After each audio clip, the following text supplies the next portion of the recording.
Queridos irmãos, queridas irmãs,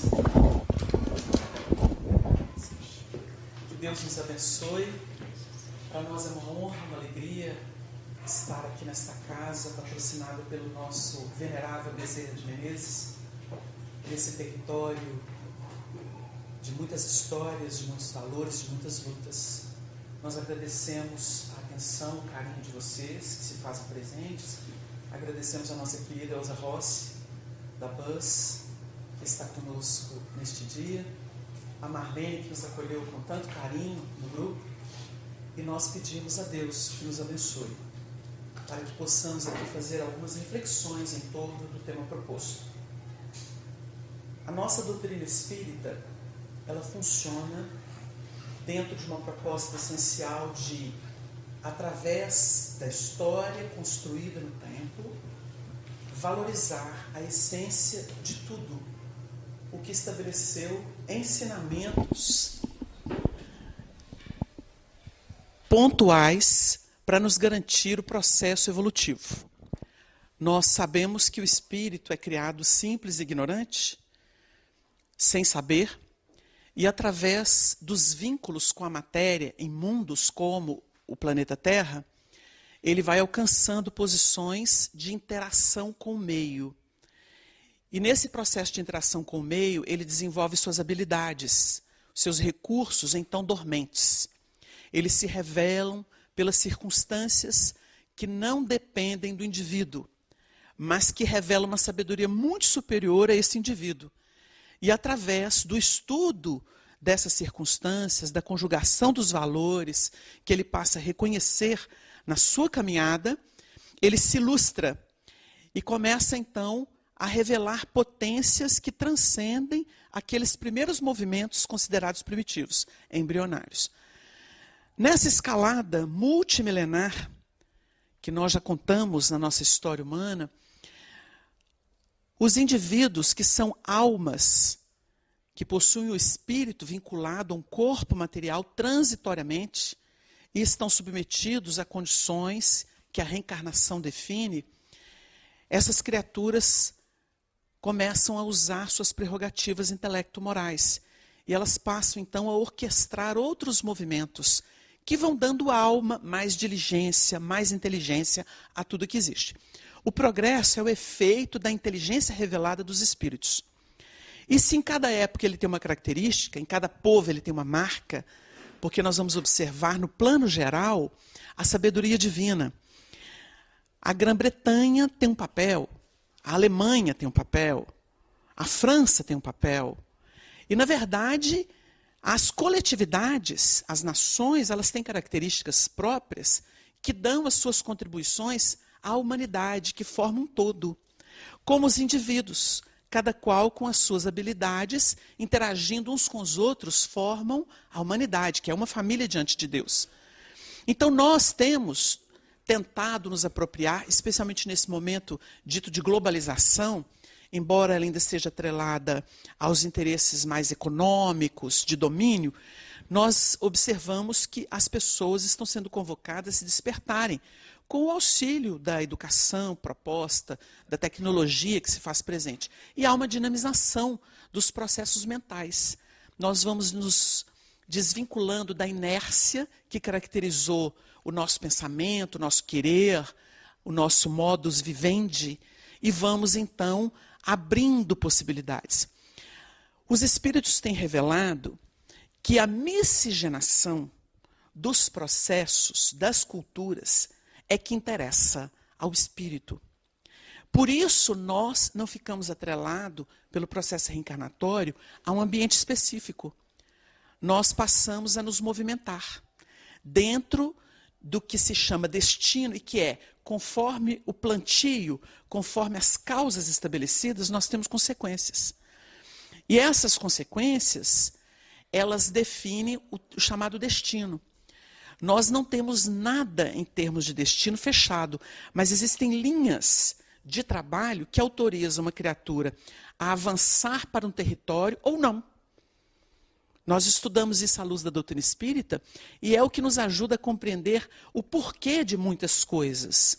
é o que faz luz nos momentos difíceis, momentos de aflição, momentos de provas dolorosíssimas, para que a gente possa aceitar, por exemplo, a perda de um ente querido, que é um drama que visita muitas famílias, muitos corações. Nós precisamos de respostas. Não propriamente aquelas que falam que o elemento partiu desse modo porque ele tinha uma dívida kármica.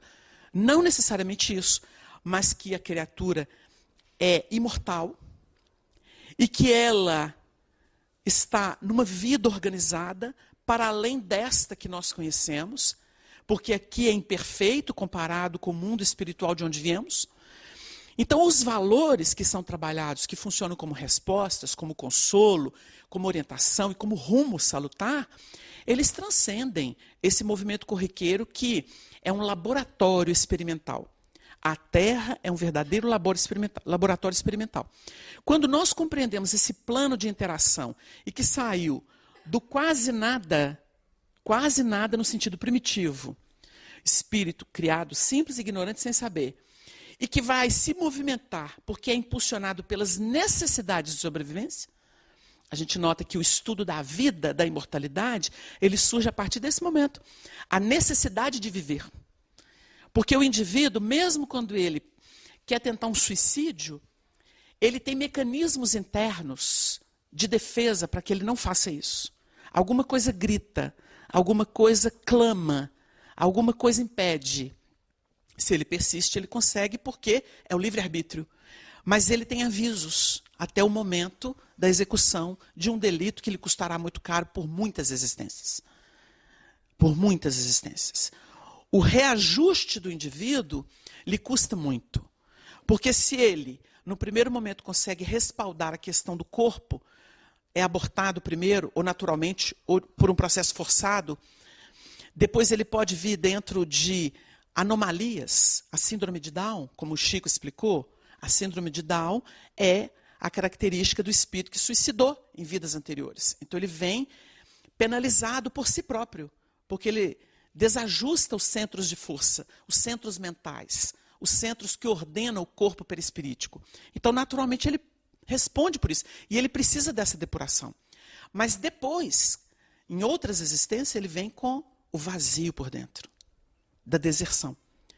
Dona Ivone Pereira era uma autoridade no assunto, porque tinha passado por dois suicídios. E lidou como médium, atendendo suicídios a sua vida inteira. E o Chico a nomeou, cognominou, a heroína silenciosa, porque era muito difícil. É recorrente o desejo de se matar, de desligar, de acabar, de não querer viver. É recorrente. Se uma vez é difícil, imaginemos então duas sucessivas. No caso dela, uma no Tejo e uma no Sena. Por temas tolos, segundo ela contou para Arnaldo Rocha. Por bobagem de amor frustrado, Arnaldo. Contou ao Arnaldo que dirigia as sessões mediúnicas do Chico em Pedro Leopoldo, naqueles idos dos anos 50. E ela esteve lá por um período, convivendo com o Chico. Então, nós notamos que a compreensão dessa complexidade de vida e de trabalhos que cada existência define a criatura é que dá a ela o lastro da espiritualidade, da sabedoria. Porque a soma dos valores é que define um ser mais preparado. Na mediunidade, Kardec explica que o melhor médium é o mais experiente. Porque a experiência é o indivíduo que passou pelos testes, pelas provas, pelo vai e vem, pelo sobe e desce. E ele vai somando isso. E ele cria uma estrutura e se torna capaz de fazer a leitura vibracional de muitas faixas vibratórias, de muitas necessidades diferenciadas. A reencarnação é que dá sabedoria para o indivíduo por causa das experiências somadas. Quanto mais reencarnação, mais experiência. E quanto mais experiência, mais autoridade em todos os assuntos. Por isso existem pessoas que nós dizemos iluminadas e que são diferenciadas. A mediunidade de um Chico Xavier era um assombro não pela técnica, mas pela sabedoria que revelava, pela precisão dos temas. Mas o Chico era uma alma experimentada, que se entregou a Jesus para fazer o trabalho. Então, todos os setores de ação do homem, nós vamos encontrar esses elementos. Para que os grandes nomes da ciência pudessem trazer naquela área específica a sua contribuição, eles se esfalfaram muito em muitas existências. Para que os artistas pudessem apresentar habilidades que assombram, que encantam, eles precisaram de muito exercício. E assim nós vamos vendo os elementos que chegam e começam a polarizar a atenção, catalisar a atenção dos elementos. Cria ali um ambiente de polarização para impregnar de valores, de beleza, de ciência, de espiritualidade, de religiosidade. São esses elementos que trazem respostas e que conseguem interpretar a essência dos ensinamentos, das propostas superiores. Então nós, nesse introito, estamos tentando criar uma ambiência para a gente compreender que Jesus é espírito puro. Espírito puro, o mais puro de que temos notícia até hoje. Nós não estamos lidando com o plano da relatividade. Nós estamos lidando já com o espírito que alcançou todas as dimensões evolutivas pertinentes ao mundo terráqueo. E olha que é muita coisa. Um ser que pode administrar 24 bilhões de almas, que é o número que André Luiz, através de Chico Xavier, nos deu para a gente ter uma ideia do que é a população do mundo espiritual. Na época, 6 bilhões estavam encarnados. Hoje temos mais. Mas em torno de 24 bilhões de almas. Mas se a gente conta as almas, nós temos que pensar nos princípios inteligentes. Porque se os seres que pensam são 24 bilhões, nós temos os animais, as plantas e o reino mineral. Nos 3 reinos que antecedem o homem, nós temos os chamados princípios inteligentes, que não são espíritos, mas são princípios como sementes, que estão sendo acalentadas de ciclo a ciclo, para que ela possa expandir o campo da mente e começar o chamado pensamento contínuo, que é o que caracteriza o ser, não o princípio. Questão 23 do Livro dos Espíritos fala do princípio inteligente, genericamente. E questão 76 são seres extracorpóreos, que mesmo deixando o corpo na Terra, eles continuam vivendo individualmente no mundo espiritual. E voltam de novo, porque é o plano da erraticidade, como define Kardec, ou vida espiritual ou plano espiritual, na linguagem de outros espíritos pós-Kardec. Quando a gente cita esse assunto, essa complexidade do plano em que nos encontramos, é porque nós estamos nos preparando para um grande futuro. Qual? Aquele que Jesus demonstrou. Então, ao analisar Jesus, o seu evangelho e o que nos compete, há toda uma escalada de compreensão.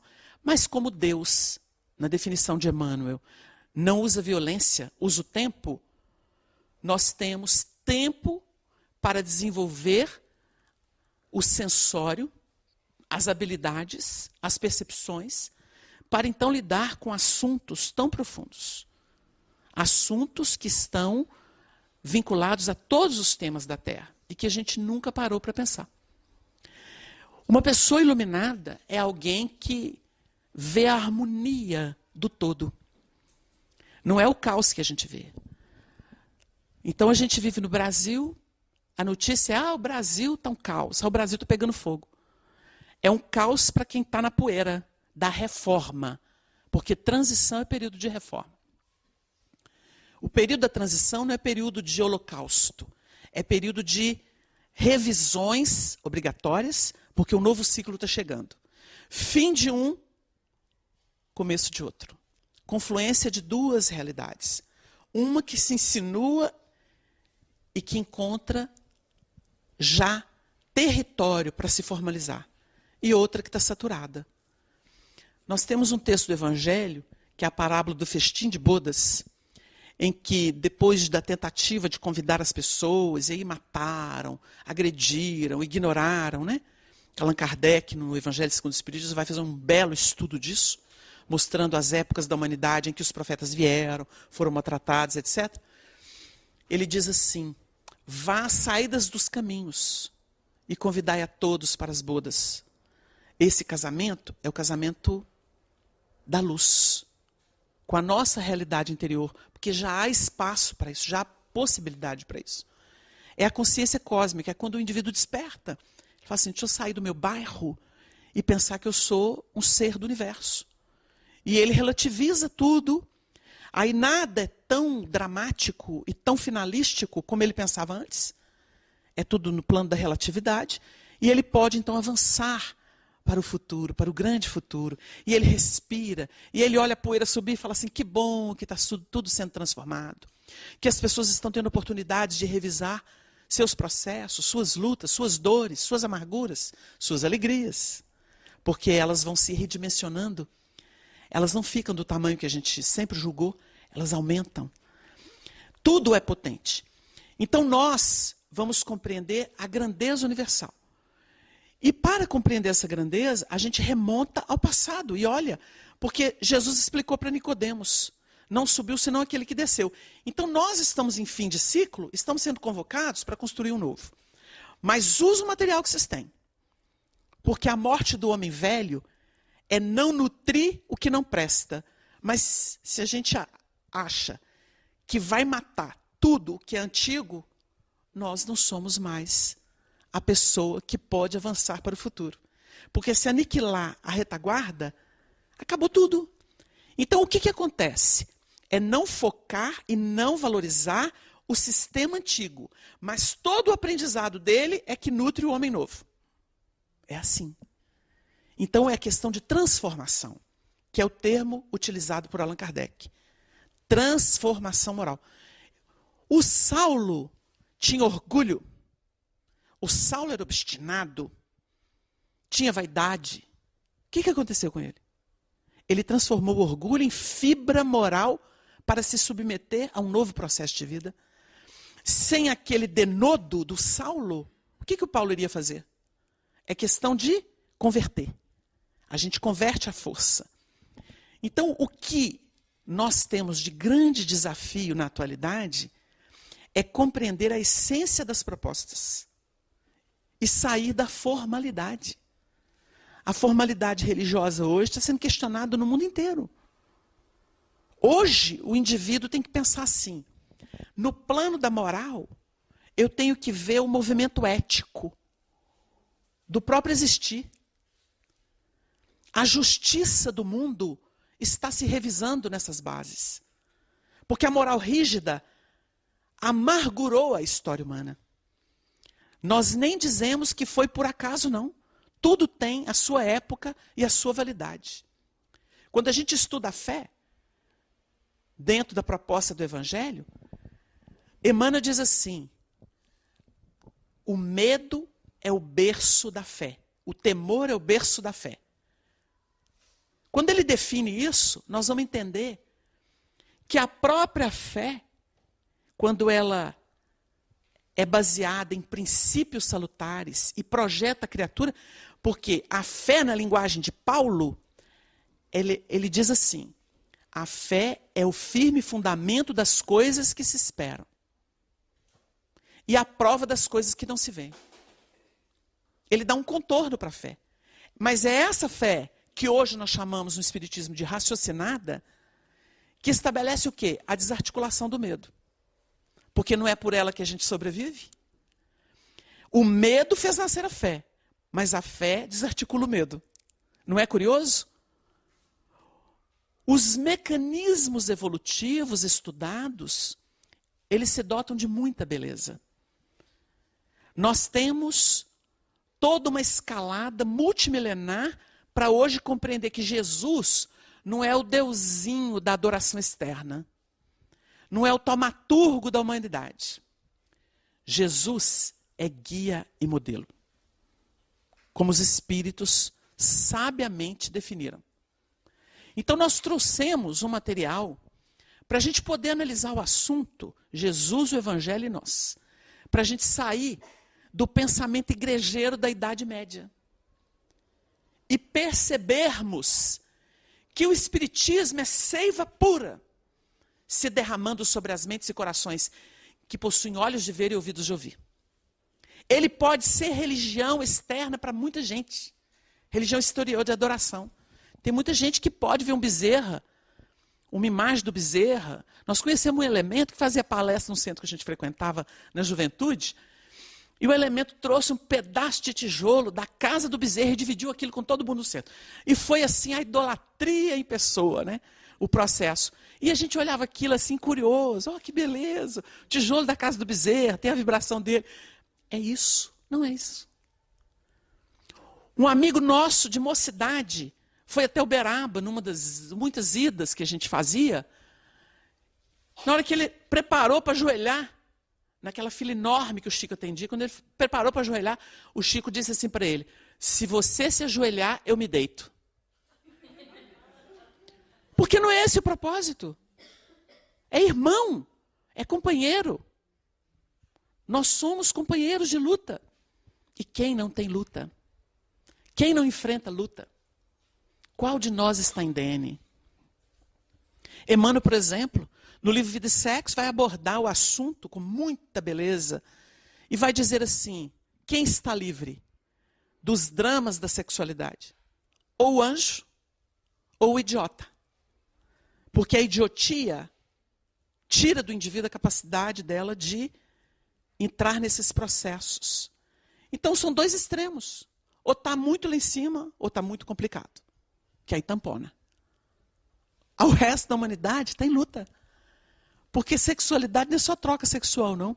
Envolve afetividade, envolve o jogo do sex appeal, do encanto magnético, da força magnética. São forças de base.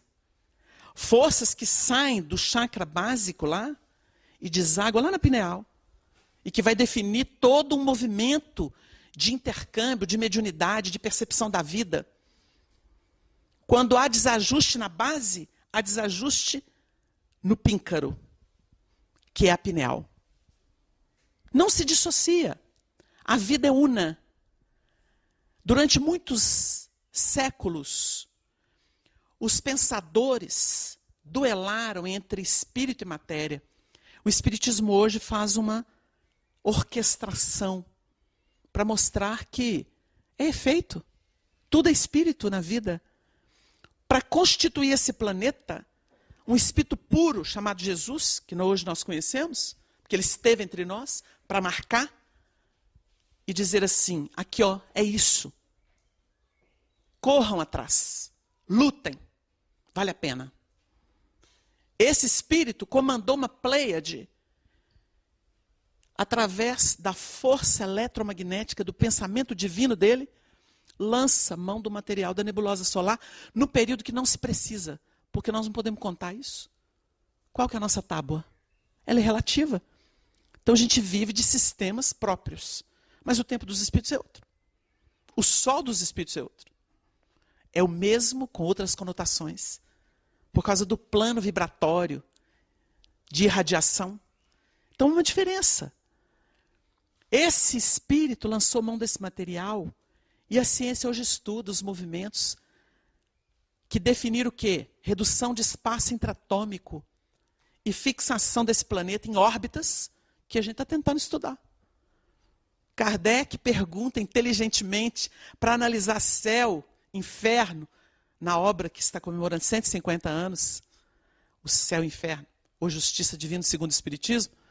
Ele pergunta, onde está o em cima, o abaixo? Considerando que nós estamos gravitando no universo, que é infinito, e que assombra pelo poder, pela majestade. André Luiz, na introdução do livro Evolução em Dois Mundos, ele diz assim: todos os mais sublimados valores da Terra se tornam pó diante dos impérios estelares que nos aguardam no infinito. Pó. Então tem coisa aí. Camille Flammarion, contemporâneo de Kardec, foi médium de Kardec.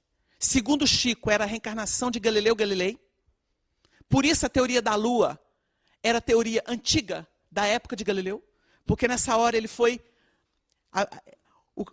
O transe foi personímico. Era o Galileu escrevendo do que existia na época dele. Porque teve muito estudioso que questionou na Gênese. livro A Gênese de Kardec. Essa teoria da lua ultrapassada para a época. Mas, na verdade, o Chico explicou que ele era a reencarnação de Galileu e que ele entrou em transe e a concepção veio de Galileu. Mas ele desdobrava do corpo e saía para mundos siderais. E ele vai dar notícia nos seus livros de mundos que ele visitou em que os seres possuíam 27 sentidos. 27 sentidos. Que a gente sequer imagina o que seja.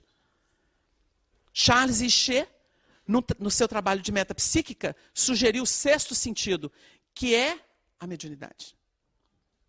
E que é a síntese dos 5 que possuímos, historicamente. Graças às 5 janelas, surge a 6ª, que é a síntese dela. Porque todo o processo de evolução, ele se dá assim. Ele se abre em múltiplas expressões, depois vem a síntese. E depois vem a análise. A humanidade tem feito isso. A primeira grande codificação dos valores celestiais se deu com os 10 mandamentos. Era um período de síntese. E a gente precisaria depois analisar tudo isso. Decodificar tudo isso. Em muitos séculos de história humana. Mas Jesus, quando chegou, disse, não vim derrogar a lei, vim cumprir. Ilustra. Porque o homem não dava conta. O profeta não dava conta. Tinha que ser um ser puro. Um ser que alcançou a plenitude de suas possibilidades. E a gente nota que a coisa abre e alcança esplendores. Jesus falou por parábolas. Como os sábios da antiguidade usavam figuras de linguagem. Allan Kardec analisa o assunto em A Gênese. Daqui a pouco nós vamos comemorar os 150 anos da Gênese. É um livro muito desconhecido. E é um acervo extraordinário da ciência espírita, que se desdobra em filosofia. E que dá fundamento a todas as propostas que são trabalhadas sinteticamente no primeiro livro publicado, o Livro dos Espíritos. E nós estamos lidando com esse material ainda de modo acanhado. Os espíritos, numa mensagem publicada na Revista Espírita de 1868, no mês de fevereiro, eles dizem assim, o espiritismo ainda não saiu dos cueros. As mães antigas sabem que os cueros é para dar firmezinha para o neném. Então, não saiu dos cueros. Mudou um pouco, mas não mudou muito. Porque nós ganhamos território no plano da horizontalidade. Mas o território que se ganha nem sempre é o da profundidade. Nós vivemos períodos, por isso que a gente diz, lembra sempre Emmanuel, que Deus usa o tempo. Nós vivemos períodos em que o objeto era fenômeno. E o fenômeno veio, abundante, durante anos, atendendo. Criamos grupos familiares. Nesses grupos familiares, os espíritos se comunicaram, atenderam aos nossos apetites, a nossa necessidade de guiísmo. E eles sugeriram, então, a assistência aos necessitados, inteligentemente. Busquem os que precisam. E fomos. Criamos o assistencialismo. No Brasil foi assim. O assistencialismo se revisou no tempo. Ele está em revisão. Porque hoje o país mudou e a cesta se acumula no centro. As famílias não buscam tanta cesta mais. Que é um dos mecanismos de auxílio. As necessidades são outras. As morais se multiplicaram. E os espíritos agora indicam. Evangelho no lar. Visita aos necessitados. Passes. Para tirar essas pessoas das depressões, das síndromes de pânico, das fobias inumeráveis. Que, segundo uma autoridade brasileira na ONU, trata-se de psiquiatria SA. Porque cataloga-se estado de alma, que significa movimento evolutivo de aprendizado, como se fosse patologia. São denúncias. E nós seguimos, às vezes, cegamente. Porque lidamos ainda com a essência, com a fonte dadivosa, com os valores transcendentes, como se fossem meros artifícios religiosos, que a gente paga, compra e usa como amuleto. Não, não é assim. Então nós temos aqui alguns textos. Podemos passar aqui. O primeiro, muito conhecido, é do lado aqui. É a questão 625, que ela precisa ser compreendida, não somente decorada, compreendida no seu propósito, né? O tipo mais perfeito que Deus tem oferecido ao homem para lhe servir de guia e modelo, Jesus. E o comentário de Kardec é algo que a gente não pode desconsiderar. Para o homem, ele falou do elemento terreno. Jesus constitui o tipo da perfeição moral a que a humanidade pode aspirar na Terra.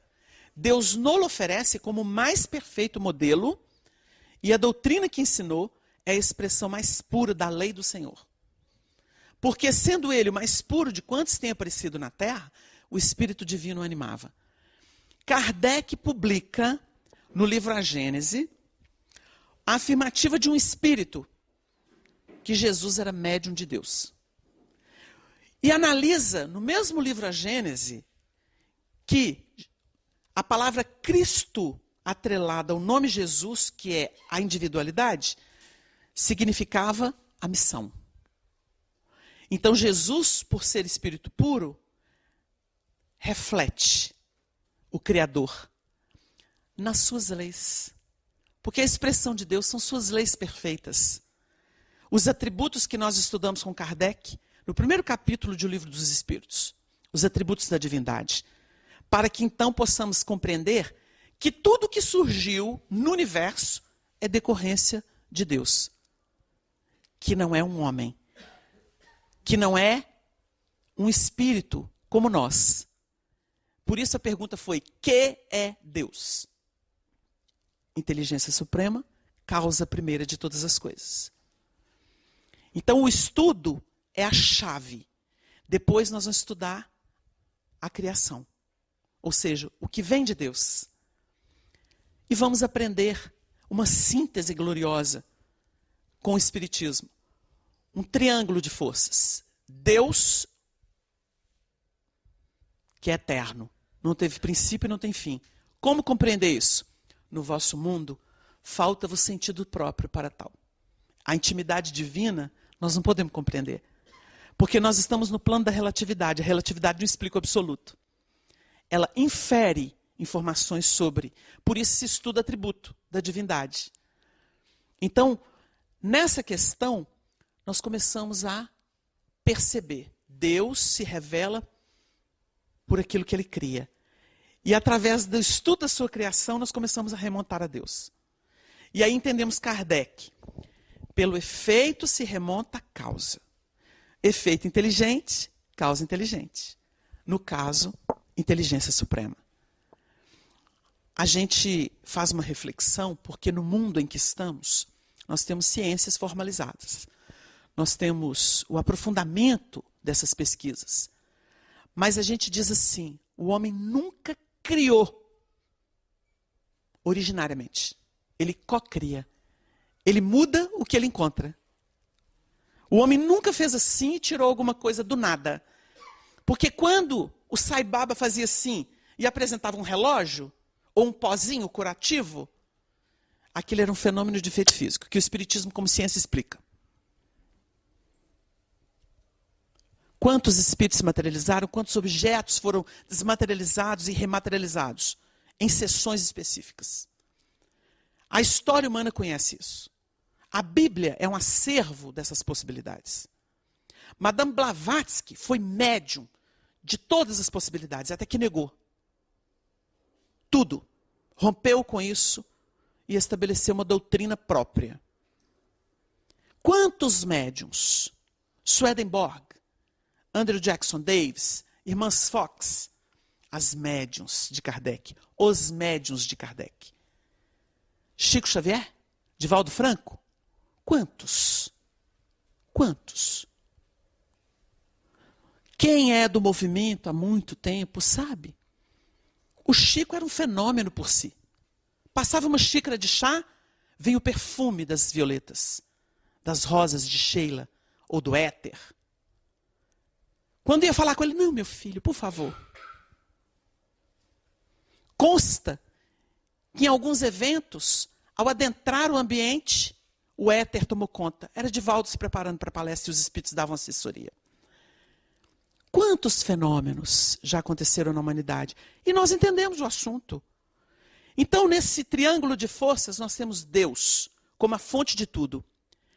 Dele nasce o Espírito, que ele cria. O Espírito tem início, mas não tem fim, como afirmam a espiritualidade. Como Jesus proclamou, com a sua autoridade.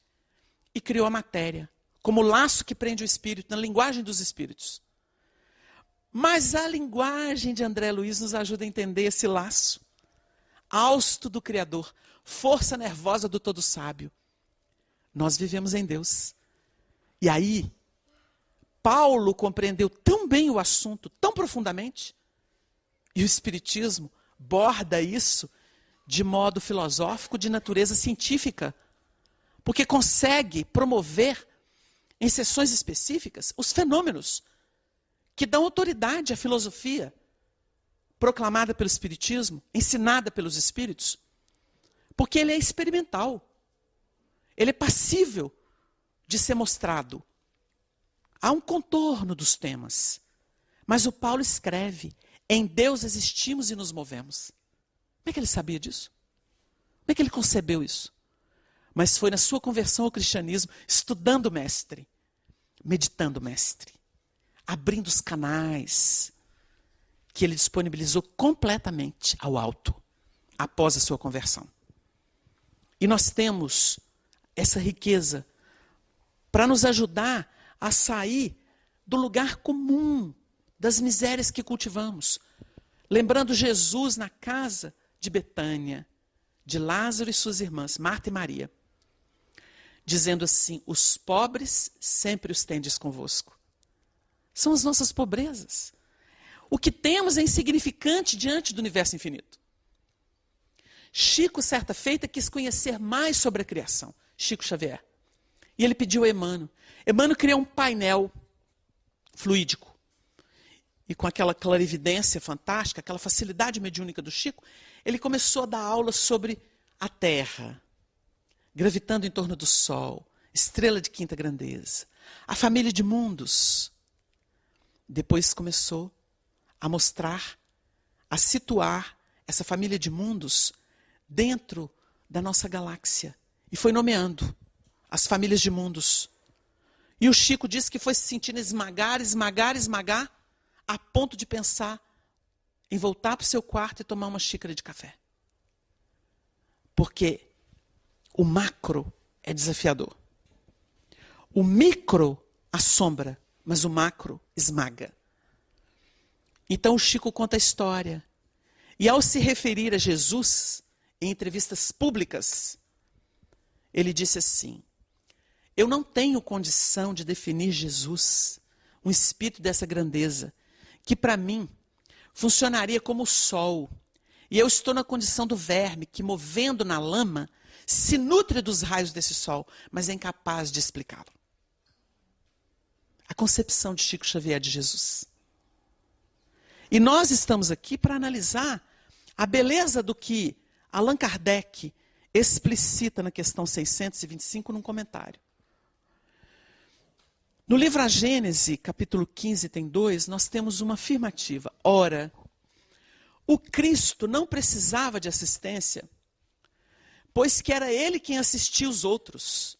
Ele agia por si mesmo, em virtude do seu poder pessoal, como podem fazer, em certos casos, os encarnados, na medida de suas forças. Que espírito, ao demais, ousaria insuflar-lhe seus próprios pensamentos e encarregá-lo de os transmitir?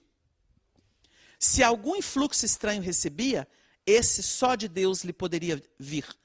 Segundo definição dada por um espírito, ele era médium de Deus. Então, a natureza crística do Espírito Jesus significava o quê? A sua pureza. O que é pureza? É a depuração do Espírito. ela se dá em razão das muitas experiências a que ele se entrega. No meio espírita, se propôs que Jesus teve a sua evolução em linha reta. E o assunto até causou alguma polêmica em função de obras que surgiram mais espiritualistas que espíritas, e que dava a entender que Jesus não tinha tido uma encarnação corporal, etc. Que João Evangelista bate sempre desmentindo. Mas não é esse o assunto. A questão é que o indivíduo pode evoluir, alcançar a sua evolução, sem tripudiar muito. Quando ele aprende obediência, que não significa cegueira. Obediência significa leveza de decisão. Foco. Então consta, e Emmanuel defende essa tese, que Jesus, pelos mundos por que ele passou, ele não deu voltas desnecessárias. Ele foi aplicado, aluno aplicado. A gente observa aluno que começa cedo e gosta tanto da disciplina, aceita tanto a disciplina, que ele vai vertiginosamente e aproveita. É aquela semente que cai em terra boa e que dá 30, 60 e 100 por um. É nesse sentido. Então se aborda muito isso. É um espírito de alta envergadura, depurado, que aproveitou as oportunidades. A espiritualidade tenta insinuar isso, para mostrar para a gente que não necessariamente a gente precisa ficar dando voltas, porque custa muito caro, agrava sofrimentos. Existe um termo na obra da codificação que é usado pelos espíritos, vicissitudes. São desafios existenciais, desafios de contexto reencarnatório. Esses são naturais, mas existem os sofrimentos por conta própria. Tem um livrinho chamado Aulas da Vida, em que o Emmanuel tem uma página em que ele fala bem-aventurados os que sofrem. E ele analisa o assunto. Ele diz o seguinte, que existem sofrimentos, existem constrangimentos que são naturais. E quando se atende a esses, a assistência, a providência divina, manda recurso para o indivíduo triunfar. Mas existem outros que correm por nossa conta, porque é capricho pessoal. E aí é por conta do indivíduo. Ele tem uma natureza diferenciada. Nesses, geralmente, a gente está dilapidando o patrimônio alheio. É curioso, mas o indivíduo não se dana, ele dana os outros. Ele não respeita o sentimento dos outros. Ele não respeita o patrimônio do outro. Então a gente vê muita rebeldia na Terra. É um planeta em que muita rebeldia caracteriza o comportamento dos indivíduos. E a gente vê essa nota de leveza. Chico Xavier falava muito que nunca, nenhum espírito benfeitor impôs disciplina. Ele as aceitou. Ele gostava muito de falar disso. Teve um episódio em que ele estava dormindo, no ano de 58, antes de mudar para Uberaba. Ele estava sendo muito atacado pela mídia, a sua família estava sendo atacada em Pedro Leopoldo, pelo clero, pela mídia. E ele, de madrugada, foi visto pelo Arnaldo, que dormia no mesmo quarto, na cama do André, seu irmão, quando ele pousava lá na residência, nos finais de semana. Ele viu o Chico levitando uns 20 centímetros da cama e se contorcendo, gemendo. O Chico estava adormecido, parecendo em transe. Ele deu passe magnético, ele nos contou isso pessoalmente, ele deu passe magnético, pediu a Jesus amparo. O Chico foi descendo devagarinho, até que pousou na cama, despertou, sentou, ele puxou um banquinho e ele debruçou sobre os joelhos, chorou muito, convulsivamente. E explicou assim para o Arnaldo: Naldinho, eu já expliquei aos espíritos inimigos da doutrina espírita, da doutrina cristã, que nesta existência eu dei o meu corpo para que a doutrina cristã se irradiasse de Minas Gerais para o mundo. Foi a explicação que ele deu para Arnaldo. Então, o Chico era alvo de muitas entidades perversas que não queriam o trabalho da luz. Então, de vez em quando, ele tinha uns processos. Até em Uberaba, quando a gente, de vez em quando, visitava, a Dondinha, que cuida dele, a Neuza, Contava que às vezes chegava muita perturbação no portão, ele estava tomando café, a xícara virava sobre ele, derramava na roupa dele. Involuntariamente. E ele falava assim, Dondinha, precisamos orar mais, Dondinha. Porque quanto mais a luz brilha, mais ela incomoda, né? No mundo turbulento. A gente estava caracterizando exatamente essa rebeldia do mundo. A gente tripudia muito com as possibilidades. A gente pode ser mais dócil, pode ser mais amoroso, na forma de falar, na forma de escolher, na forma de se posicionar. Necessariamente a gente não precisa ferir. Mas como a gente está habituado a um sistema muito cruel de vida, o próprio sistema que rege o mundo em termos de capital, de interesse econômico, é violento. Então nós estamos acostumados a essa autodefesa, né? E o Chico pugnava muito para não defender. Não se defenda. Ele ensinava isso para muito. Divaldo nos contou que a mesma coisa ele disse para ele. Meu filho, nunca se defenda. Nunca se defenda. Então são processos que estão de acordo com o Evangelho. Quando Jesus diz assim, não resistais ao mal. E a gente vai aprendendo. Linearmente a gente pensa assim, mas como é que eu não me defendo? Mas é no sentido da exaltação. É óbvio que nós vamos nos resguardar. Em prece, no trabalho do bem, silenciando, orando. Isso é se resguardar. Mas não precisa alardear. Porque o tempo corrige. O processo do amadurecimento faz. A justiça se implanta. Queiramos nós ou não. Ela se implanta.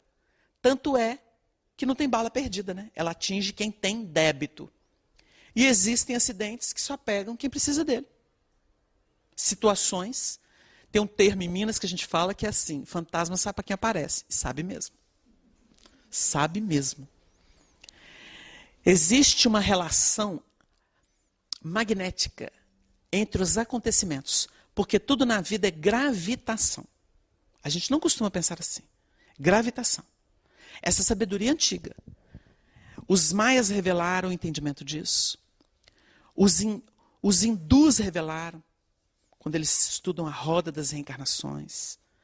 A gente vai ver marca disso nas grandes civilizações, onde os sábios antecederam o próprio Cristo, que viria a seu tempo, sintetizar tudo com o seu exemplo.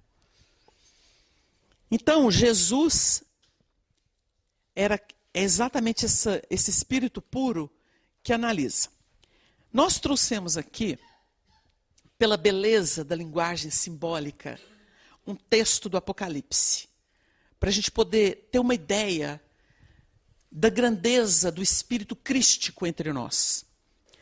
Existem muitos símbolos aqui, que o Espiritismo vai nos ajudando a decodificar pela lucidez, pela sua capacidade dinâmica e lógica de abordar os assuntos. Então, no texto do Apocalipse, ainda no capítulo 1, versículos de 12 a 18, nós encontramos assim. E virei-me para ver quem falava comigo. E virando-me, vi 7 castiçais de ouro. O que nós sabemos sobre o Apocalipse? É o último livro do Novo Testamento. Foi escrito por quem? Quem escreveu esse livro? João Evangelista. João Evangelista foi o discípulo que ficou. Existe um texto no Evangelho que diz, é um termo que muita gente usa, e que ele diz assim, se eu quero que ele fique, que te importa a ti? Segue-me tu. É Jesus falando para Pedro. Porque houve uma definição de trabalhos. E Jesus quis que João ficasse. Simbolicamente ali, explanado pelo mestre. Mas Pedro pergunta, por que não João? E é quando Jesus explica. Se eu quero que ele fique, que te importa a ti? Segue-me tu. Dando uma grande lição para nós. Você não quer fazer o trabalho? Você tem suas habilidades. Você vai ser usado. Agora, não fica reparando o teu irmão, que tem as habilidades dele e que vai obedecer um plano que o Criador tem para ele. Plano de gravitação, cada um tem o seu. Por isso que não tem 2 médiuns iguais. Não tem sucessor de Chico. Não tem sucessor de Divaldo. Porque cada um é um. Nós somos únicos no universo. A gente estuda isso nas impressões digitais, mas as ondas mentais não são idênticas, são análogas. É diferente. Elas não são idênticas. Então nós criamos linhas de afinidade nos temas que trabalhamos. E a gente consegue, então, passar uns para os outros. Mas é analogia. Eu vivi alguma coisa parecida. Eu sei te compreender. Por dedução, por inferência. A vida se passa dessa forma, mas não tem nada igual. Nós somos únicos. Deus não dá cópias, diz Emmanuel. Não dá cópias. Porque não é um sistema em série. E por isso a gente tem que ter muito cuidado. Porque a gente vai estar sempre aprendendo com alguém, alguém aprendendo conosco. É uma estrada de mão dupla. Não há ninguém que não precise de alguém. Não há. Não existe. Muitas vezes a gente diz assim, mas os espíritos superiores, doutor Bezerra, por que ele estaria aqui conosco? Nós aqui? Que é isso? Quem somos nós? Uai, somos sim. Somos material de trabalho do doutor Bezerra. Para ele evoluir, ele tem que tomar conta das comunidades. Porque se ele não tomar, ele não evolui mais do que já evoluiu. Não tem jeito. Chico Xavier contou para um casal amigo de Votuporanga, seu Romeu Grise, Dona Hilda, eles nos contaram isso na própria casa dele, numa visita, o seu Romeu desencarnou há pouco tempo. Eles fizeram uma pergunta muito inteligente para o Chico. Eles disseram assim, Chico, nós ficamos observando o assédio desde Pedro Leopoldo, quando a gente visitava. Porque ele era novo e ia com o pai. Continuou a visita ao Chico em Uberaba, que era mais perto para eles. E faziam muitas visitas. Falei, Chico, a gente fica analisando o assédio que você sofre dos encarnados. E a gente fica pensando, se os encarnados fazem isso com você, nós temos certeza que os desencarnados também fazem. Como é que você dá conta? Explica para a gente como é que você faz para dar conta da pressão dos desencarnados que precisam de você e dos encarnados. O Chico explicou o seguinte, seu Romeu, Dona Hilda, eu sofri muito. Porque o plano da mediunidade aberto, do psiquismo aberto, eu registrava essa pressão, essa necessidade dos espíritos, essa busca de resposta, de alívio, e vinham os encarnados.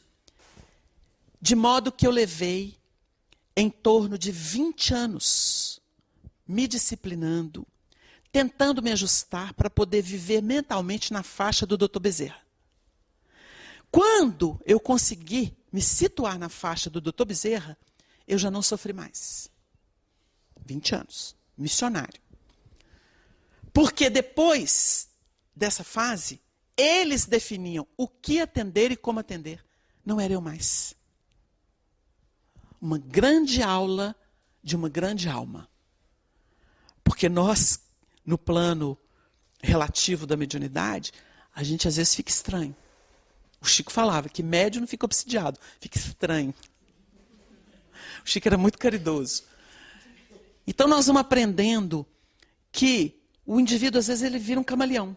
Ele se comporta de forma diversa. Em uma hora, ele consegue várias tonalidades. Porque, às vezes, ele está muito suscetível de vinculação. Existem pessoas que têm muito problema de comportamento, porque falam assim, eu não sei quem eu sou. Eu não sei, eu faço coisas, tem hora que não sou eu. Eu não sei, quando eu noto, eu já fiz. Por quê? Ele está sendo assaltado. Descia o homem de Jerusalém para Jericó. Jerusalém é o símbolo do pensamento elevado, das virtudes, da busca espiritual mais elevada. E vai para Jericó, que é o ramerrão. É o mundo dos interesses, da matéria, né, do utilitarismo. Então esse elemento cai. E cai na mão de salteadores. O grande desafio mediúnico da nossa comunidade é aprender a ser seletivo no plano da mente. Porque a mente é o espelho da vida em toda parte, como define Emmanuel. Então eu preciso, no que eu faço, onde eu estou, estar no melhor. Como? Aí o Chico explica. Tem muita gente que diz, mas como é que eu faço? Que técnica é essa? Mediunidade não é técnica. O Chico disse assim um dia, e deu a chave para o assunto. Todo mundo me procura para saber como desenvolver mediunidade. Mas quase ninguém me busca para perguntar como desenvolver a bondade. Deu o segredo ou não deu? Se o indivíduo aprende a ser bom, o homem de bem, se ele aprende a ser bom, aí eu pergunto para vocês assim, onde está a sintonia dele? No melhor plano. Vem alguém bate, como aconteceu com o Chico. Chico, ó, fulano, fez isso com você. Não, meu filho, não. Ele não queria fazer isso, não. Ele errou a dose, ele queria outra coisa. É nosso irmão, precisa de nós. Era assim. Vinha o Arnaldo com aquele faro dele para carniça, como ele foi nomeado pelo Chico. Ele contou pra gente. Gostosura, canalha, cuidado. Não, Naldinho, não falei isso, é nosso irmão. 10 passos depois, o camarada aprontando. Aí ele ia. Eu não te disse? É, Naldinho, você tem faro para carniça. A carniça que o Chico falava era a situação doentia, não o indivíduo. Ele nunca faria isso com uma pessoa. É a situação doentia, a obsessão da pessoa. Você tem faro para carniça. Porque é a depauperação moral. Então ela é lamentável, né? Mas ele dava crédito à pessoa. Não importa. Nós assistimos anos pessoas que fizeram muito mal para o Chico. Muito mal. Inclusive lideranças na cidade em que ele passou a morar. E o Chico e o Emmanuel prefaciaram, escreveram lindas páginas, bordando as qualidades morais dessa pessoa que usou esses textos. Porque o Chico e Emmanuel estavam incentivando a pessoa a ser melhor. Eles apostavam no melhor, mesmo a pessoa fazendo o contrário. Impressionante. Impressionante. Pessoas que agrediam, que maltratavam e que o Chico defendia com toda a força do seu coração. Toda a força do seu coração. Amor, de verdade. Então a gente borda o assunto com essas ilustrações porque nós precisamos de referência para crescer. A gente precisa de referência. As codificações, elas nos facilitam o domínio dessa sabedoria. Porque ela se dá, é como um grande rio. Ele é formado por muitas fontes. A sabedoria é assim. A evolução é assim. Então vem as fontezinhas e formam um rio. É uma grande codificação. Esse rio tem que nutrir o quê? O oceano lá na frente. Então nós chegamos a Jesus, que é o oceano. Mas são muitas fontes. Porque elas decodificam o mestre. E o texto vai falar disso. João Evangelista fica por último. Nós temos uma tradição muito bonita. Se a gente for estudar, isso fica muito tempo aqui. Qual é o horário? Às 20, 21, né? Marlene? 21. Uhum. Nós temos aqui uma tradição, porque é a seguinte: Jesus, o período apostólico e o período pós-apostólico, para formalizar o cristianismo no mundo. O Emmanuel vai trabalhar através dos romances, tanto o período dos apóstolos, ele vai dar notícia do Cristo no há 2000 anos, mas ele vai falar do período apostólico nos 50 anos depois. Depois ele vai falar do período pós-apostólico no Ave Cristo. No Ave Cristo. Ele vai falar também do período apostólico, quando ele escreve Paulo Estevão. Então nós temos obras de referência do cristianismo nascente, que são os bastidores da época. Quando ele vai tratar do pós-apostólico, nós vamos lá em Lugdunum, que é a cidade de Lyon, onde Kardec nasceu. Onde os mártires cristãos derramaram seu sangue. E que são lembrados. Quando Kardec visita Lyon, a sua terra natal, e faz um discurso, ele vai lembrar os mártires. Os espíritos vão escrever, saudando o codificador, e vão dizer do sacrifício de uma Blandina, de um Irineu. Ali existia uma igreja, chamada Igreja de São João. Quem fundou? Policarpo de Esmirna. Conviveu com João Evangelista. aprendeu com João. E aí a gente vai entender o trabalho de João nas 7 igrejas da Ásia Menor em que ele orientou. Ele ficou, não foi por acaso. Então aí ele escreve por orientação do Cristo. E ele vai dizer, virei-me para ver quem falava comigo. Era o próprio mestre. Mas olha como ele define Jesus na simbologia. E virando-me, vi 7 castiçais de ouro. E aí começa a entrar a simbologia. E no meio dos 7 castiçais, um semelhante ao Filho do Homem, vestido até aos pés, de uma roupa comprida, e cingido pelos peitos com um cinto de ouro. E a sua cabeça e cabelos eram brancos como lã branca, como a neve, e os seus olhos como chama de fogo. E os seus pés, semelhantes a latão reluzente, como se tivessem sido refinados numa fornalha, e a sua voz como a voz de muitas águas. E ele tinha na sua destra 7 estrelas, e da sua boca saía uma aguda espada de 2 fios, e o seu rosto era como o sol, quando na sua força resplandece. E eu, quando vi, caí a seus pés, como morto. E ele pôs sobre mim a sua destra, dizendo-me, não temas, eu sou o primeiro e o último. E o que vivo e fui morto, mas eis aqui estou vivo, para todo sempre. Amém. E tenho as chaves da morte e do inferno. É um belo texto, todo simbológico. Nós vamos decodificar aqui, sem entrar em minúcias, porque nós não temos tempo para isso, para a gente poder ter uma ideia de como Jesus se revela para o mundo. E como João, fiel, alinhado, discípulo amado, consegue decodificar isso em símbolos. Quando ele diz, virando-me, vi 7 castiçais de ouro. João era médium clarividente, clareaudiente. Ele vira, ele registra. No meio dos 7 castiçais, referência a quê? Vamos adiantar o assunto. As 7 igrejas que ele tinha que orientar. Por que 7 castiçais? Porque os castiçais iluminam. É o papel deles. E a simbologia das 7 igrejas da Ásia Menor estão aqui nos castiçais. Mas olha a beleza do assunto. Como que o Espiritismo nos explica a lógica das coisas? Se existem as igrejas formalizadas para buscar desenvolvimento da mensagem cristã, elas vão ter o quê?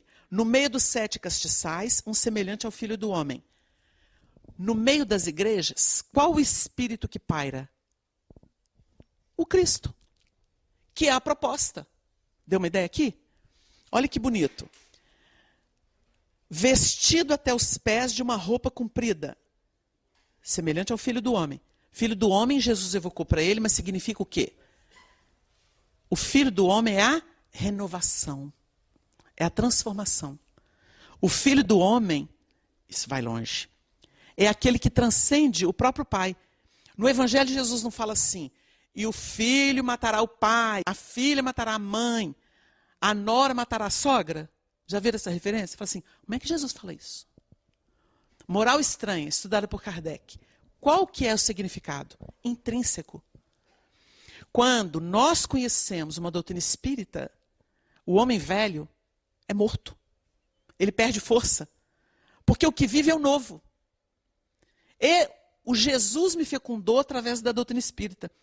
O homem novo que nasceu não deixa o velho mandar. Ele é desativado. A morte do evangelho é desativação. Eu não nutro ele mais.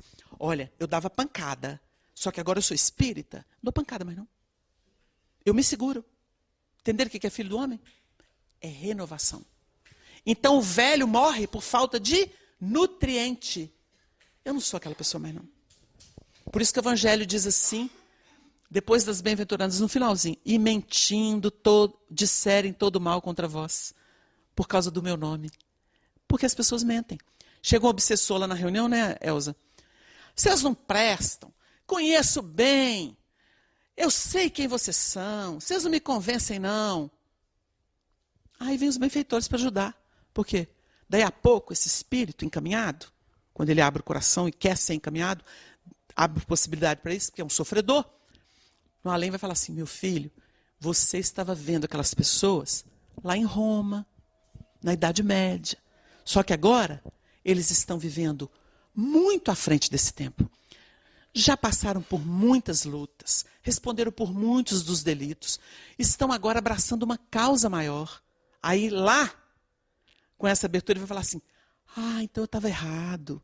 Nossa, eu xinguei eles tanto, porque eles pareciam os mesmos. Não, você identificou e leu, porque você parou no tempo. Mas eles avançaram. Vocês entenderam? É nesse sentido que o Evangelho fala. E disserem todo mal contra vós, e mentindo disserem todo mal contra vós, por causa do meu nome, por amor ao meu nome. Porque muda. Não sou mais a mesma pessoa.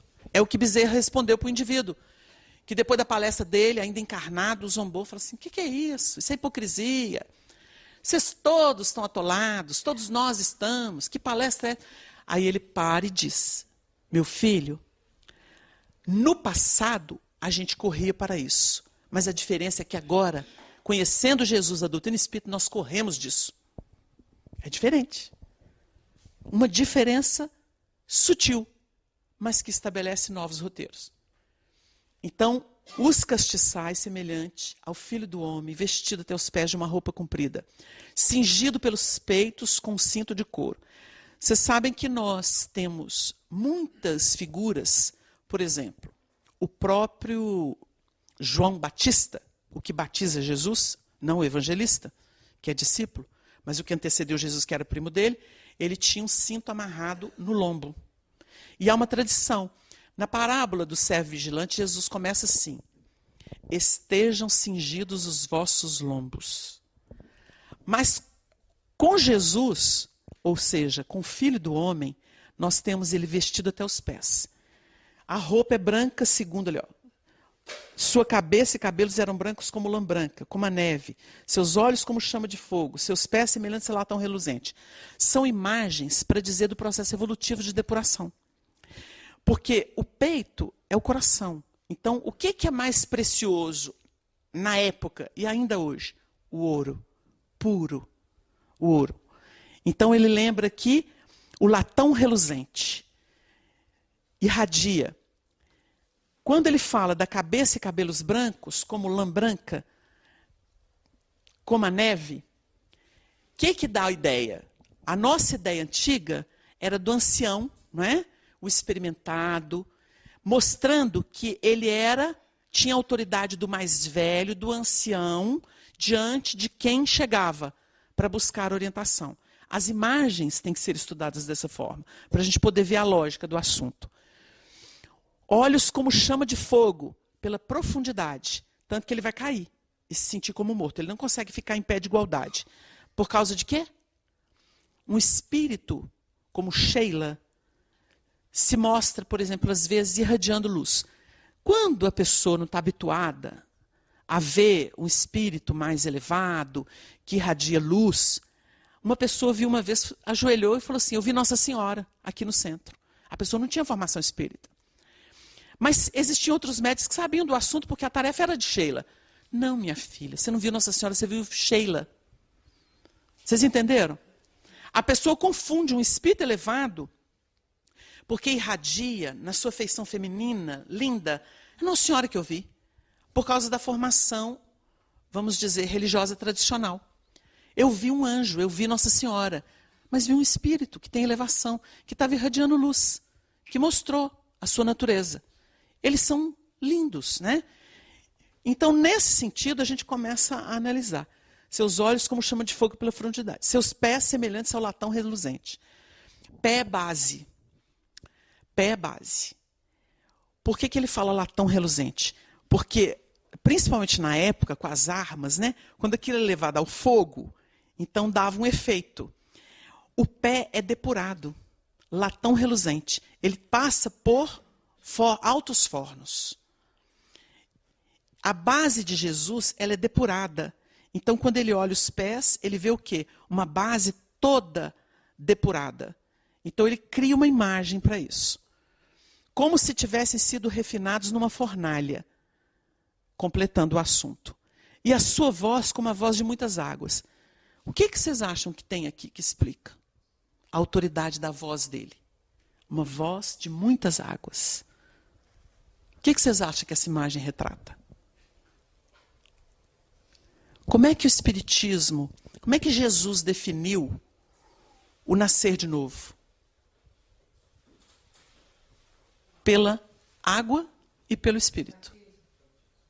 Pois é, a gente vinculou isso ao batismo, como Kardec explica. Mas o segredo é a água. A água é o símbolo da reencarnação. Na doutrina espírita, nós vamos estudar o assunto fartamente. A água é o símbolo da reencarnação. Nós temos a vida biológica do planeta, toda ela nascida da água. Depois da luz, a definição foi água. Água. Porque sem água, o elemento espiritual não conseguiria se formalizar e nascer a vida biológica para o planeta. Ela veio toda da água, mares tépidos, no processo da formação do planeta. Dos mares tépidos vieram algas azuis, algas verdes, que se reproduzem, elementos unicelulares, depois pluricelulares, e aí começam as espécies do mar. As espécies do mar dão origem aos répteis, que procuram as porções secas. Os répteis dão origem às aves e aos mamíferos. O processo da criação é cadenciado. Tudo veio da água. A vida no planeta biológica veio da água. A água é o símbolo da vida biológica. Por isso é o símbolo da reencarnação. Se não nascer da água e do espírito, porque não é só do espírito, não. Tem que vincular ao plano material. E a vida biológica vem da água. Ela tem um símbolo muito forte. O que significa, então, como a voz de muitas águas? É alguém que passou por muitas reencarnações. O que nós falamos da experiência? Então, é a voz de muitas águas. Definindo o quê? A evolução deles se deu em mundos, como Emmanuel nos explica. Em mundos que já se tornaram pó. Porque o fluido cósmico formou o planeta, teve vida, durou bilhões de anos e desintegrou. Mas os espíritos que viveram lá alcançaram as posições superiores que necessitavam. Então ele se refere à autoridade de Jesus quando fala. Sabia o que estava falando. E ele tinha na sua destra 7 estrelas. E da sua boca saía uma aguda espada. As 7 estrelas são os espíritos que, em nome de Jesus, coordenam os 7 castiçais. É lindo. Existem as igrejas têm seus espíritos protetores, e o espírito crístico governa tudo. Governa eles para decodificar para a igreja. Deu uma ideia? Como é que foi o trabalho de Saulo, convertido ao cristianismo? Quando Paulo começou seu trabalho, Estevão já estava na vida espiritual, porque ele foi o primeiro mártir. Ele encabeçou a perseguição à igreja. Estevão foi morto. E ele se torna o espírito que fica entre Jesus e o próprio Paulo. Ele era o intermediário. É a estrela que brilha em nome de Jesus para guiar Paulo. Porque Jesus não vai atuar direto. O Paulo não suportaria. Decodificação. Chico Xavier foi receber mensagem de Teresa d'Ávila, em Pedro Leopoldo, no Grupo Meimei. No dia, consta que ele bebeu chá o dia inteiro. Absteve de alimentação, que o Espírito falava assim, hoje nós vamos ter uma visita muito elevada, você procura alimentar frugalmente. Diz que ele tomou chá o dia inteiro. E foi para a reunião de desobsessão. Ao final, José Xavier, seu irmão desencarnado, se comunica e fala assim, vocês vão ficar em prece, porque hoje nós receberemos a comunicação do grande espírito de Teresa d'Ávila, a servidora de Jesus, de grata memória, para o cristianismo. Chico se preparou. Veio a mensagem de Teresa d'Ávila através de Chico, foi gravada. Ao final, Chico explicou. Foi através de luz refratada. Como é que é isso? Ele explicou que os espíritos benfeitores fizeram ponte. E a luz dela vinha dos altiplanos e batia Bezerra, Emmanuel, Meimei, até chegar no Chico. Luz refratada. Uma aula que ele deu de como essas comunicações se processam. De outras vezes, vinham outros espíritos. Ele disse, por exemplo, que determinada obra de Veneranda, nas primeiras visitas dela, não foi de forma direta. Emmanuel intermediou. tal elevação de veneranda. Então o Chico dava notícia dos bastidores. E a gente ia aprendendo como é que se processa isso. Então ele tinha 7 estrelas, que eram os 7 guias dessas igrejas. Para a gente poder ter uma ideia. E da sua boca saiu uma aguda espada de 2 fios. E o seu rosto era como o sol, quando na sua força resplandece. Vocês imaginam o que é a radiação do espírito crístico. Então Jesus tinha que graduar muito para poder dar conta de alguém perceber, né? Então o esforço do mestre para estar conosco é algo que a gente vai estudar pelo infinito aí, da nossa vida aqui no planeta. O infinito terráqueo, né? E eu, quando vi, caí a seus pés como morto. Nós temos um outro evento no Evangelho que ele diz assim, que era o período em que eles subiram ao monte, estava Pedro, João e Tiago. E eles viram que Jesus estava conversando dormiram primeiro, né? Dormiram. E é um processo interessante de estudo para o espiritismo, porque médiuns de efeito físico, né? Então ele fica no torpor, ele dorme, aí Jesus ainda fala, usa aquela coisa de dormir, não podeis vigiar comigo nem um pouco, mostrando outra faceta moral do ensinamento. Eles doam material, os espíritos de Moisés e de Elias se materializam, porque Elias era o próprio João Batista, mas ele volta à reencarnação anterior de Elias, que é um grande profeta. Eles estão ali, os espíritos ainda propõem, a ideia é tão materializada que eles falam, vamos fazer tenda para eles, né? Mas quando ele viu o rosto de Jesus resplandecer, uma nuvem cobriu. E no estudo que se faz, o Emmanuel comenta que eles não suportavam a identificação plena do Cristo, na sua natureza divina. Então uma nuvem cobre, ou seja, a impossibilidade. Uma nuvem é quando a gente não tem condição de ver. A gente não sai daquela esfera que está enevoada. Então você fica ali um tempo percebendo a luz indireta, mas você não tem condição de subir e sair daquela bruma para poder ver a luz direta. Então a gente nota que o assunto merece reflexão de nossa parte. Porque quando ele cai, é forte. Nós conhecemos depoimentos, o próprio Chico passou por isso, né? Cada médium reage a seu modo, mas nós tivemos, por exemplo, Saulo ficou cego quando vislumbrou a luz do Cristo. Saulo, Saulo, por que me persegue? Ficou cego. Escamas, né? Aquilo é um estudo bonito. Nós temos outras, Francisco de Assis tem febre, fica agonizando, febril, porque identificou a esfera crística. Existem médiuns que ficam febris, vão para a cama, tremem, uma febre estranha, quase entram em convulsão, porque captam uma esfera muito elevada, e aquilo mexe muito com as estruturas. É aquele momento em que a pessoa fala assim, nunca mais eu vou ser o mesmo. São momentos de identificação do divino. É algo bonito para se pensar na nossa programação evolutiva. Quando nós temos ele cai onde? Na base. A gente estudava muito antigamente com o pessoal de Belo Horizonte, que gostava de aprofundar o Evangelho, o Honório falava isso. A gente sintoniza os pés do Cristo. A gente não sintoniza em plano de igualdade. Porque o nosso plano superconsciente, que é o que há de mais elevado em nós, o coronário, ele conecta como se fosse o subconsciente de Jesus. Deu uma ideia? Então, o piso de Jesus é o céu nosso. É assim que a gente entra em contato com ele. Por causa desse plano evolutivo. A gente cria linha de contato com Jesus na base. Por isso que João cai aos pés. E se sente morto. Porque é uma sensação de exterminar. Eu não sou nada, eu não sou ninguém. É por aí. Quem teve oportunidade de chegar perto do Chico, já idoso, no trabalho dele, assim, sentia algo que é inexplicável. As pessoas choravam sem razão. Aquele Marcel Souto Maior, ele não viu o Chico não falou direto com ele. Diz ele que não sabia porque o olho dele chorava. Lágrima caía, ele não controlava. Foi um fenômeno que aconteceu com ele.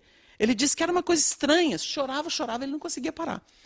Mas as pessoas, um Chico que disse, quando fez 60 anos de mediunidade, que os espíritos disseram para ele que 60 anos de trabalho pelo próximo significavam 6 minutos de trabalho de Jesus. 60 anos. 6 minutos de trabalho de Jesus. Eles deram a proporção. Então, esse Chico fazia a gente tremer. Fazia a gente convulsionar. Mexia com as estruturas de quem está sensível, né? Aberto. Então, ele cai e diz assim, pôs sobre mim a sua destra, dizendo-me, não temas, eu sou o primeiro e o último. Porque a gente vai estudar uma coisa bonita no Evangelho. Ele é o primogênito, como explica Paulo em minha epístola. É o primeiro dentre muitos irmãos. Mas é o último por quê? Ele é o unigênito. E aí vem uma outra palavra do Evangelho. O primogênito é aquele que abre o caminho. Aí o Paulo vai dizer assim, o primeiro Adão foi feito alma vivente. O primeiro Adão. Aí ele está se referindo a quê? A chegada do Capelino, que definiu o Homo sapiens sapiens. Ele chegou como alma vivente, porque tinha aqui o quê? Um homem que era mais parecido com um símio do que propriamente um homem. Então, o primeiro Adão foi feito alma vivente. Alma vivente é símbolo de quê? O que é a alma no Espiritismo? O espírito vinculado a um corpo. É alma. É a definição do Espiritismo. Olha a lucidez e a coerência do Espiritismo com as revelações anteriores. Mas o último Adão, diz Paulo, é espírito vivificante. É diferente? Um é alma vivente, vai ter que experimentar nas reencarnações. E o último é espírito vivificante. É quando tudo sublima. Não precisa reencarnar mais não, meu filho. Você já aprendeu hoje, você entregou o coração ao amor de Deus. Hoje você é espírito vivificante. É muito bonita a correlação. Então há um processo evolutivo. Há uma escalada multimilenar que define essa sublimação de potências. Então o João é acordado por ele, é o primeiro e o último. A unigenitura é a única expressão de Deus no universo. Todo espírito que se ilumina, que se purifica como Jesus, entra na unigenitura. O que é que ela significa? Deus só tem um tipo de filho, o que ama. Entendeu? A ideia? A ideia é essa, unigenitura. Jesus é o símbolo dessa unigenitura, por isso ele é o último. E o Paulo explicou que ele é o último Adão, porque ele fecha o ciclo evolutivo nosso na Terra. Ele é guia e modelo. E a gente entende por que Jesus é prezado, considerado, estudado no Espiritismo. Sem ele, o Espiritismo seria incompleto. Seria uma filosofia que trataria de comunicação dos espíritos, na técnica dela, abordaria a imortalidade da alma, reencarnação, que ciência trabalha isso aí, filosofias trabalham isso aí, ficaria nisso. Mas não culminaria o processo evolutivo. Então, o Espiritismo com Jesus, ele é pleno. Ele não para no meio do caminho, como as filosofias geralmente param. Não temas, eu sou o primeiro e o último. E o que vive fui morto. Por quê? Ele não tinha sido sacrificado? Ele vive. Ele dá testemunho. E o que vivo e fui morto no passado.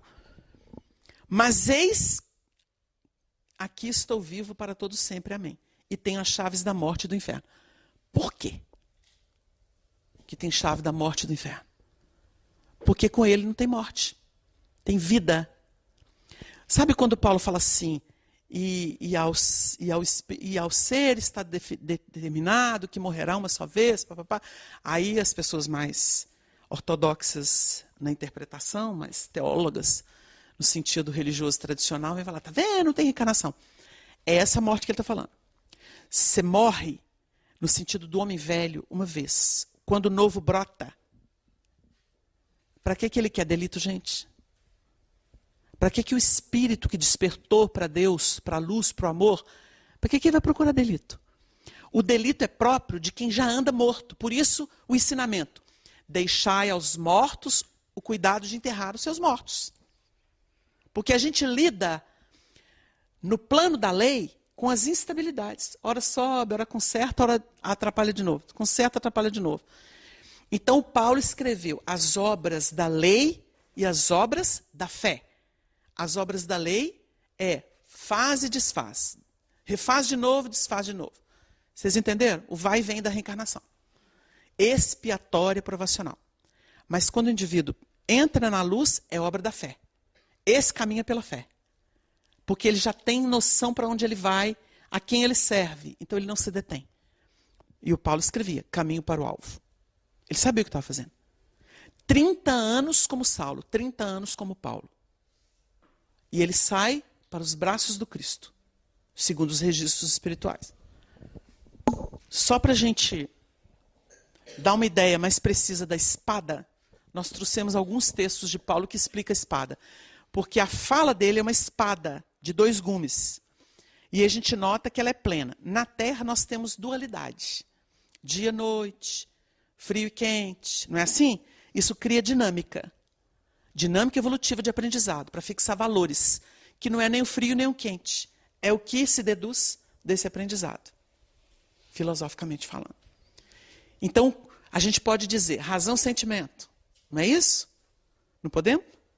Primeiro e último. O primeiro não tem um papel, o último também não tem o seu. O primeiro define uma sequência de reencarnações, de aprendizado, de fixação de valores, de despertamento de valores internos dormentes. Mas o último faz o quê? Sublima tudo e vão para outra faixa. E lá você vai continuar. Não é assim? Porque a palavra de Deus é viva e eficaz. E mais penetrante do que espada alguma de 2 gumes, e penetra até a divisão da alma e do espírito, e das juntas e medulas, e é apta para discernir os pensamentos e intenções do coração. Não é profundo? Começou a trabalhar o assunto. Então quer dizer que palavra é espada. A espada de Jesus, então, tomai também o capacete da salvação e a espada do Espírito, que é a palavra de Deus. O que Jesus falava? Palavra de Deus. O que ela representava? Espada. Definição deles, do Evangelho. Santifica-os na tua verdade. Jesus orando pelos discípulos a Deus. O que ele fala? A tua palavra é a verdade. Quando o Espiritismo chega falando a verdade espiritual, é espada. Ceifa o quê? Ilusão. Acaba com o homem velho. Por isso ele morre. É no sentido de não nutri-lo mais. Disse-lhe Jesus, eu sou o caminho, a verdade e a vida. Ninguém vem ao Pai senão por mim. Aí a gente faz uma reflexão aqui, do Evangelho. Se palavra é espada, é verdade,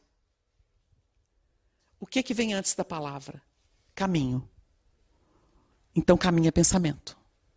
Pensamento, palavra e ação, que é vida. Olha a sequência. Não é bonito? Chaves do Evangelho.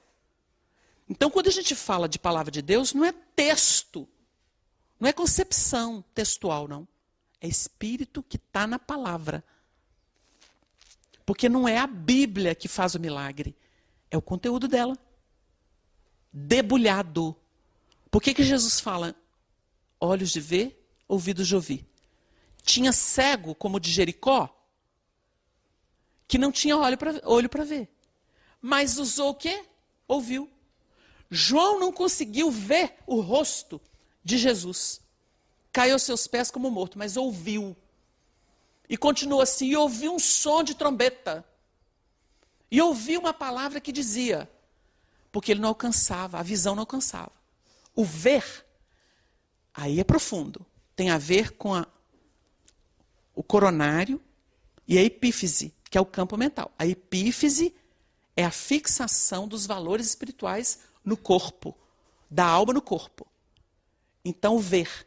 Quando o médium diz assim, estou vendo o espírito entrar no centro, e ele está trazendo uma mensagem, e o sentimento dele é tão bonito, e eu percebo que ele irradia, e ele está dizendo assim, assim, assim, assim. Aí você fala assim, você está vendo como? O olho está fechado. Que visão é essa? Profunda. É epífise. A glândula da vida mental, a glândula da mediunidade, no corpo. Ela está conectada com o centro coronário, que é o centro divino no perispírito. E aí a gente entende a correlação. Deságua na epífise, ela administra pela hipófise e pelas glândulas internas, endócrinas. E é um trabalho de radiação, de potências. Pode ou não pode curar? Cura tudo. A mediunidade pode ou não pode sublimar? Sublima tudo. Então a palavra, pensamento, palavra e ação. Ninguém vem ao Pai senão por mim. Porque se Jesus não tivesse com Deus, ele não podia apresentar esse caminho. Conduziram até Jesus, não estavam lá. Tinham notícia, levaram o cego. Mas acontece que nós podemos usar os valores que temos. Podemos ouvir. Eu não sei porquê. Ele não falou, mas eu ouvi a súplica. Ouvi. Auscultar. É com a alma. É outro assunto. Não é o barulho dos homens. Eu ouvi o coração dele. Sensibilidade de alma. Então nós temos que aprender a sair do aparente para avançar para aquilo que é essencial. A proposta do Evangelho é essa. Jesus é aquele que administra o plano da evolução no planeta.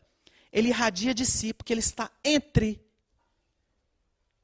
O espírito dele permeia os castiçais.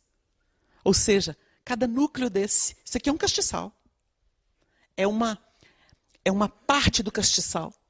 O castiçal anda crescendo pelo mundo. O trabalho de exegese que João fez nessas igrejas foi transferido. E ainda que materialmente isso tenha declinado, espiritualmente isso ressurgiu. Porque eles já nutriam o mundo preparando para o advento do Espírito de verdade, que chegaria. Foi promessa do Cristo. É esse advento que tem que ter vez. O Espiritismo, como define Allan Kardec, completo, ele tem tríplice aspecto. E essa vida, que é a vivência, a aplicação de tudo que estudamos, observamos, pesquisamos no Espiritismo, é que resgata Jesus para o mundo. Porque ilustra. E a gente entende o Chico quando ele diz assim: orientação tem muita, falta intérprete. Porque ele foi um intérprete. Muitos se fazem intérpretes. Nós não temos que ter pretensão de ser isso ou aquilo. Porque comparou, já entrou o ego. A questão é, cada castiçal, ou cada manifestação do castiçal, que ele é complexo, né? Cada unidade ali que constitui esse castiçal, que vai se multiplicando no tempo. 7 ali tem um significado. São 7 dias da semana, 7 notas musicais, 7 cores do arco-íris. Para dar ideia de quê? Ciclo completo. Passa por um outro, faz uma espiral de evolução. É um ciclo. Então nós temos isso. A simbologia é só para dar uma ideia. Mas nós continuamos. Essa entrega pessoal ao Evangelho foi bem interpretada por Emmanuel num texto muito bonito que ele intitulou Ante a Palavra do Cristo, que é a espada. Ela desafia. Não vim trazer a paz, mas a espada. Não é assim? É.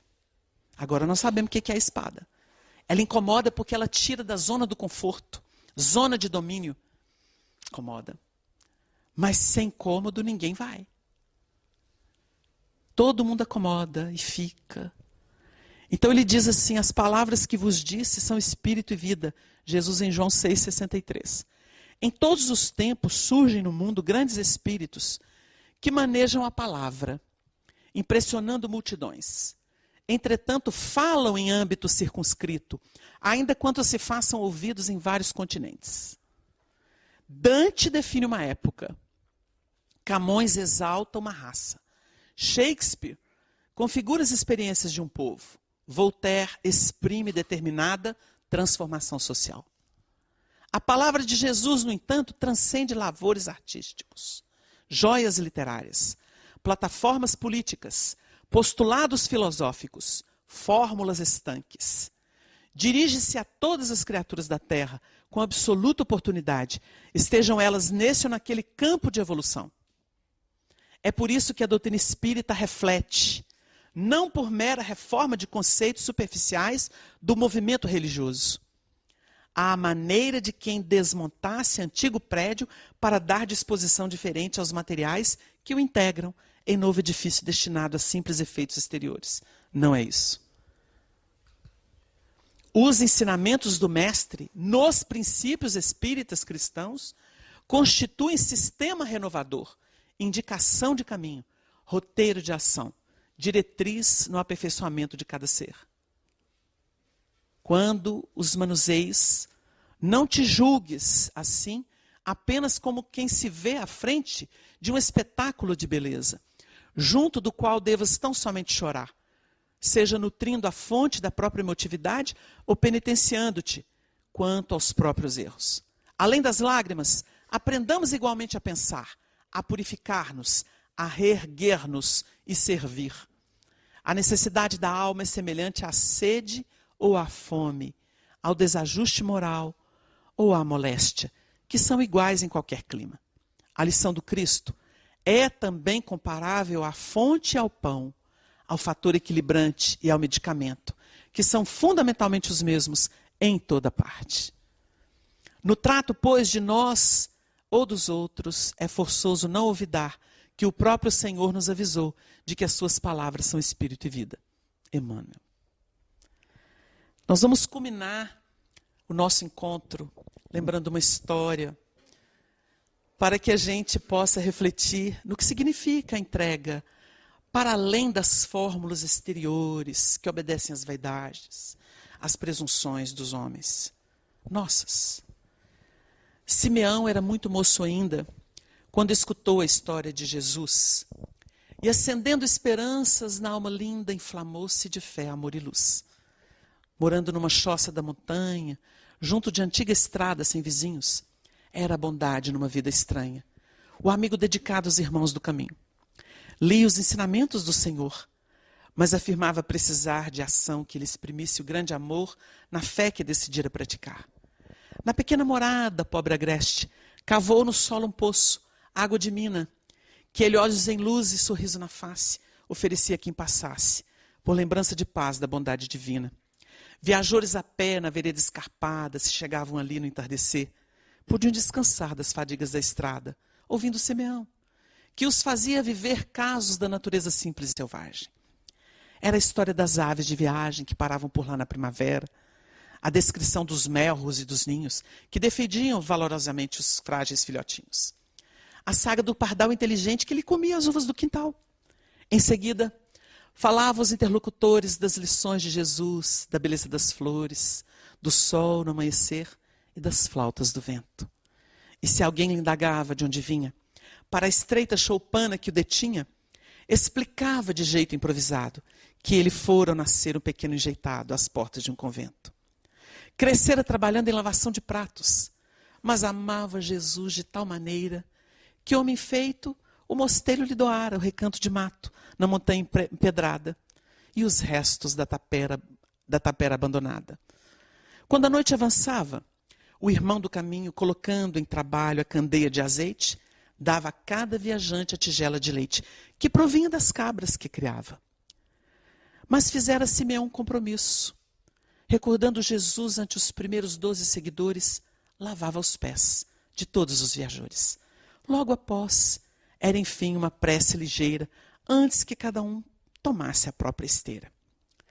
Simeão alcançara os 80 janeiros, trabalhando e servindo, dia por dia, sem quaisquer outros companheiros que não fossem viajantes, a chegarem cansados, pedindo água, descanso, reconforto. Certa noite chuvosa, escorado a um bordão, de corpo recurvado para o chão, o estimado velhinho sentia-se sozinho. De quando em quando abria a porta. Podia haver alguém varando a noite fria e morta, mas não vinha ninguém. Era Natal. Quase ninguém saía dos recessos do lar a fim de relembrar a noite que trouxera o grande dia. Antes de recolher-se, Simeão, meditando em Jesus, colocou sobre a mesa uma flor lirial da natureza e depôs sobre ela, com a medalha singela, uma efígie miúda de criança, com Jesus pequenino na lembrança. Em seguida deitou-se fatigado, deixando a muito custo o apoio do cajado. O velhinho velava a voz do vento. Lá fora o temporal fizera-se violento. Alta noite, uma voz chamou baixinho: Simeão, Simeão, meu irmão do caminho. Quem sois vós? Respondeu interpelado. Um peregrino desacompanhado. Rogo pousada, irmão, clamou o forasteiro. Ergueu-se devagar o cansado hospedeiro. Fez luz, abriu a porta, mas o vento apagou a chama semi-morta. Entrai, disse o velhinho. Agora sei que não estou sozinho. Acendendo de novo a mecha da candeia, ante o brando clarão que renasce e se alteia, vê o recém-chegado a se acolher num canto. Era um homem de rosto triste e doce, calado qual se fosse alguém a ouvir os próprios pensamentos. Simeão enxergou-lhe os pés sangrentos, os cabelos molhados, a tristeza. Fez fogo para dar-lhe o leite quente, e ao estender-lhe a humílima tingela, indagou-lhe o viajor por que da flor singela que ele notava sobre a mesa em frente. Simeão respondeu ao peregrino: estamos no Natal, e muitas vezes penso que nossa Mãe do Céu, em seu amor imenso, deu à luz a um menino. O homem sorriu sem nada comentar. O velhinho, entre passos mal firmados, sempre movimentando a luz acesa, trouxe a bacia de água morna e leve, mergulhando-lhe os pés ensanguentados. Ao ver-lhe os dedos maltratados, disse ao viajor tomado de surpresa: quanto sangue verteis, como tendes andado? Deu-lhe o estranho viajante esta resposta leve: Deus te abençoe, amigo, a assistência bem-vinda. Creio que devo andar por muito tempo ainda. De joelho, Simeão, ele lavando os pés com infinito carinho, a refletir nas pedras do caminho, ao lhe tocar nas crostas das feridas, a fim de removê-las, viu que as chagas abertas eram 2 estrelas. O velhinho assombrado buscou fitar-lhe as mãos com ternura e respeito, e viu que estavam nelas grandes marcas da cruz, luminosas e belas, ampliando o fulgor que lhe envolvia o peito. Ele grita chorando de emoção: Jesus, sois vós, Jesus. E o Senhor, levantando as mãos em luz, disse ao ancião: vem a mim, Simeão, é chegado o teu dia de repouso e de luz no mais além. Simeão esqueceu a velhice e o cansaço, pousou a cabeça em seu regaço. Depois do amanhecer, outros viajantes chegaram como dantes, pedindo água, descanso, reconforto, mas viram que Simeão, o irmão do caminho, de joelhos, parado ali sozinho, muito embora sorrisse, estava morto. O poema de Maria Dolores, que ambienta a simplicidade do Evangelho, o apelo do amor no serviço aos semelhantes, levantando os caídos, apontando rumos para os desesperançados. A história de Simeão, a história de Chico Xavier, a história de quantos se molam para que o bem triunfe, a história do Bezerra de Menezes. Que o Senhor abençoe esta casa, abençoe as nossas vidas, nos ilumine, nos ampare, nos fortaleça. Somos irmãos de luta, caminhamos com fé. Que o Senhor nos abençoe, que seja a luz de nossa vida. Muito obrigado, que Deus abençoe. Muita paz.